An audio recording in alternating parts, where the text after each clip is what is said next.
இயேசு வந்து அற்புதமாக பார்த்துடுறோம். பஞ்ச காலத்தில் ஆகாரத்தை கொடுத்தோன்னா இயேசுவை அப்பத்தின் வீடாய் பெத்தேலின் வீடாய் பார்த்துறோம். இல்லைங்க, இது ரெண்டுமா இயேசுவை பார்க்கறதுனால தற்காலத்தில் சுகம் தான் கிடைக்கும். நிரந்தர ஆசீர்வாதம் எப்போ கிடைக்கும்னா, அவரை காணாத போதிலும் அந்த கல்லறையிலே அந்த ஸ்திரீயானவள் அவருக்காக அழுது கொண்டு நிற்கிறாங்கன்னா அவங்க எந்த அளவுக்கு வாழ்க்கையில இயேசுவிடத்துல கிருபை பெற்றவங்களா இருக்கும். இந்த ஸ்திரீயானவள் வந்து அநேக பிசாசுகள் பிடித்தவளாய் இருந்திருக்கிறாங்க. ஆனாலும் அவங்களுக்கு வாழ்க்கை கொடுத்தது இயேசு கிறிஸ்து.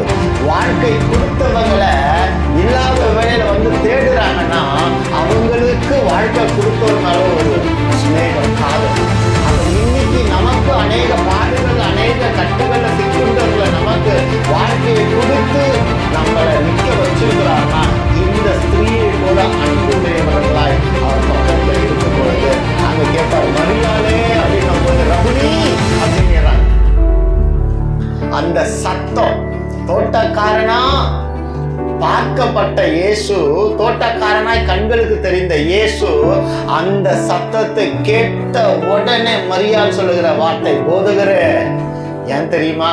ஒருவேளை நம்ம பார்வை மங்கி அது எதிர்க்க இருக்கிற உருவம் என்னன்னு தெரியாம போகலாம்.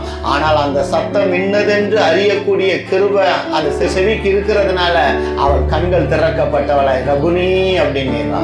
இன்னைக்கு நாம ரபுனி போதுகிறே, நான் உங்களை காணல, ஆனா உங்களை காணும்படியே நான் வந்திருக்கிறேன், தனிமையில உம்மோடு உறவாட வந்திருக்கிறேன். தனிமை நேரத்தை தேவன் இடத்துல கொடுக்கும் பொழுது தேவனையும் தரிசிக்க முடியும், தேவனுடைய சத்தத்தையும் கேட்க முடியும். இவ்வளவுதான் ரகசியம். அப்பத்துக்காக 3 வருஷம் வந்த கூட்டம் திரள் கூட்டம், அற்புதத்துக்காக 3 வருஷம் வந்த கூட்டம் திரள் கூட்டம், கல்லறையில வந்த கூட்டம் சிறு கூட்டம். ஆனா நின்றவளோ ஒரு மனவாசி, ஒருவர் மாத்திரம், அது மரியாதை. அப்படி நீங்களும் நானும் இன்னைக்கு நிக்க கூடணும், நிற்போம்னா கர்த்தர் நம்மை காண அவரை காண தரிசனம் கொடுப்பார். அவர் சத்தத்தை நம்ம கேட்க நம்ம செவிகளை திறந்து தருவோம். அடுத்த செகண்ட் தோட்டக்காரனா போதகரேன்ட்டா. அடுத்து வாசிங்க.